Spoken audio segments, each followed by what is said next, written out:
Je me présente, Pablo Escobar. Je sais que mon nom résonne à travers l'histoire comme l'un des plus puissants barons de la drogue que le monde ait jamais connu.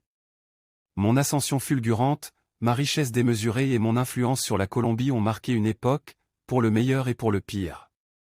Mon histoire commence modestement. Né le 1er décembre 1949, dans une famille pauvre de Rio Negro, un petit village de Colombie, je n'aurais jamais imaginé que ma vie prendrait une telle tournure. Je fus élevé dans la pauvreté, et très tôt, j'ai compris que pour réussir dans ce monde, il fallait saisir les opportunités et les transformer en or. Dès mon adolescence, j'ai plongé dans le monde du crime en volant des voitures et en revendant des objets volés.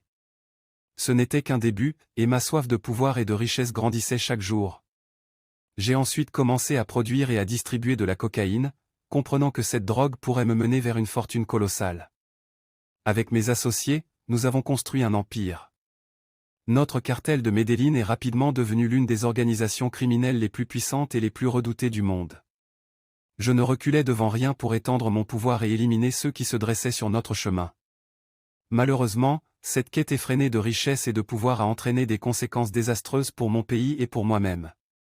La violence et la corruption se sont répandues comme une gangrène, et ma réputation de baron de la drogue le plus impitoyable s'est répandue dans le monde entier.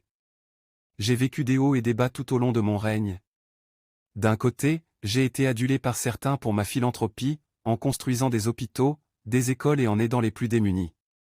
Mais de l'autre côté, j'ai causé la mort de milliers de personnes, y compris des innocents, dans ma guerre contre les autorités et les autres cartels rivaux. Mon arrogance et mon refus de me rendre aux autorités ont finalement scellé mon destin. Après de nombreuses années de cavale, j'ai été abattu le 2 décembre 1993, à Medellín, mettant fin à ma vie tumultueuse.